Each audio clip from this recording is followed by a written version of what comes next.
Okay, so you want to buy an NBA team. The NBA is the only major sports league in the world designed to make its owners rich, regardless of whether their team wins a single game. Donald Sterling bought the Los Angeles Clippers for $12.5 million, held them for 33 years, never won a championship, and was forced to sell, against his will, after a scandal, for $2 billion. That's a 15,900% return on an asset he didn't even want to give up. 0 championships, $2 billion. Here's what you're actually buying. Tier 1, a small market team struggling with attendance. The Memphis Grizzlies sold for $377 million in 2012. The New Orleans Pelicans went for $338 million the same year. Both franchises are currently valued above $2 billion. Tier 2, a mid-market team in a real city. The Milwaukee Bucks sold for $550 million in 2014. Mark Lasry and Wes Edens bought it, won the championship in 2021, and the franchise is now valued at $3.5 billion. 6 years, no new stadium yet, $3 billion in paper gains. Tier 3, a market that actually matters. The Phoenix Suns sold for $4 billion in 2023. The Washington Wizards sold for $2.15 billion in 2024. If the NBA ever adds expansion teams, Las Vegas and Seattle are the names everyone mentions. The entry fee is expected to land between $2.5 and $4 billion, just for the right to exist. The hidden cost nobody mentions, the arena. If your city won't fund one, you will. The Chase Center in San Francisco cost $1.4 billion, built entirely with private money by Golden State's ownership group, no public subsidies. That's $1 billion before you sign a single player. Before you write the check, there's a wall most people don't know about. The NBA has 30 teams. That number hasn't changed since 2004, and there's no mechanism to start a new one. The only way in is to buy a seat from someone leaving, and 23 of the other 29 owners have to vote to let you through the door. The ownership group decides who sits at the table with them for the next several decades. If they don't like you, your background, your money, your politics, your personality, you don't get in. Matt Ishbia bought the Suns in 2023, and the process still took months of vetting before the vote. Once you're in, the salary cap owns your roster decisions. In the 2024-25 season, the cap sits at $140.6 million. Go over it and you pay the luxury tax, starting at $1.50 for every dollar over the first threshold, and climbing to $4 per dollar at the highest tier. Golden State once paid $170 million in luxury tax on top of their payroll in a single year.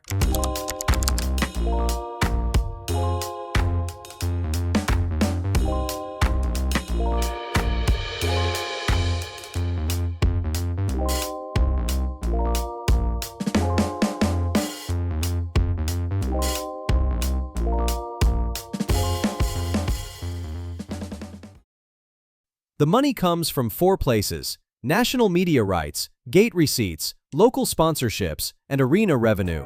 In 2024, the NBA signed new agreements with NBC, Amazon Prime Video, and ESPN worth $76 billion over 11 years.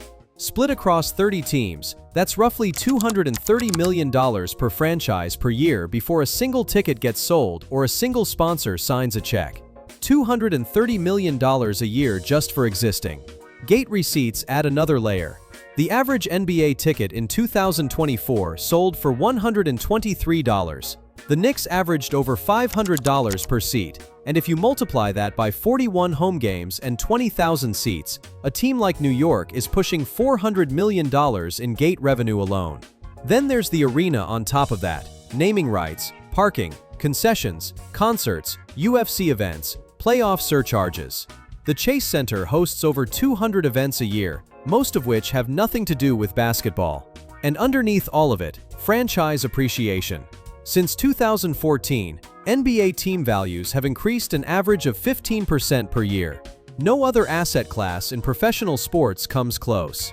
Most NBA teams lose money on operations every year. After player salaries, staff, travel, arena costs, and the luxury tax, many owners write a check at the end of the season. The Sacramento Kings reportedly lost money for most of their ownership history. Small market teams routinely post operating losses of $20 to $50 million a year, and they still get richer because the appreciation swallows the losses. An owner who loses $30 million a year on operations but watches their franchise go from $400 million to $2 billion in 10 years has made $1.57 billion net. That math has worked every single time for 40 years. Robert Johnson paid $300 million for the Charlotte Bobcats expansion franchise in 2004. By 2010, Forbes valued it at $278 million, one of the few NBA teams that had actually lost value.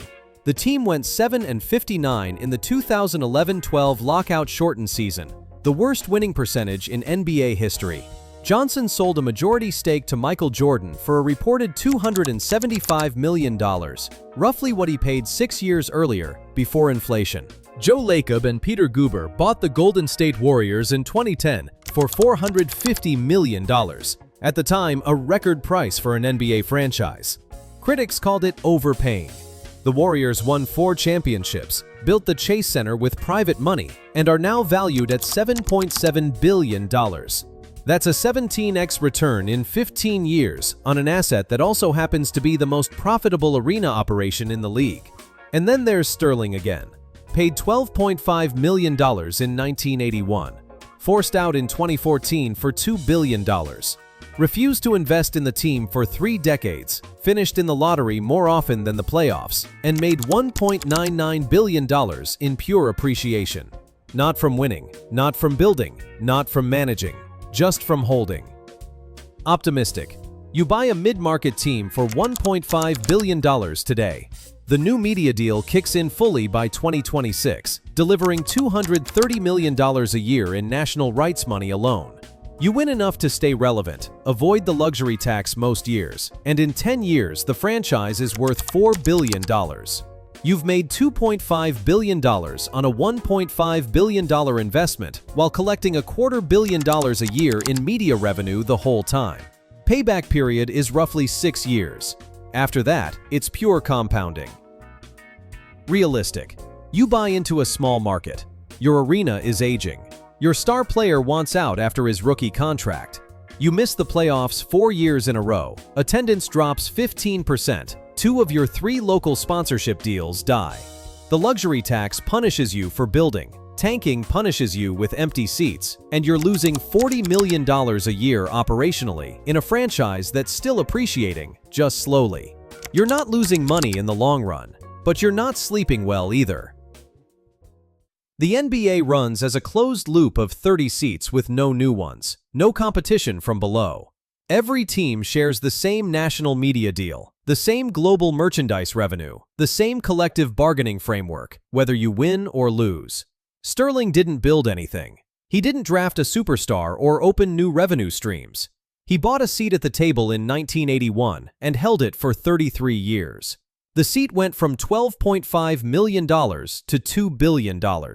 In 40 years, no NBA franchise has sold for less than its previous sale price. Not one. The S&P 500 returned about 10% a year over the same period. An index fund investor doesn't need 23 billionaires to approve their purchase, and nobody forces them to pay $170 million in luxury tax. But they also don't get to watch their $450 million turn into $7.7 billion while their team wins 4 championships and their arena sells out 200 nights a year. That's the real economics of owning an NBA team. A closed system, a guaranteed seat, and 40 years of proof that the floor never comes.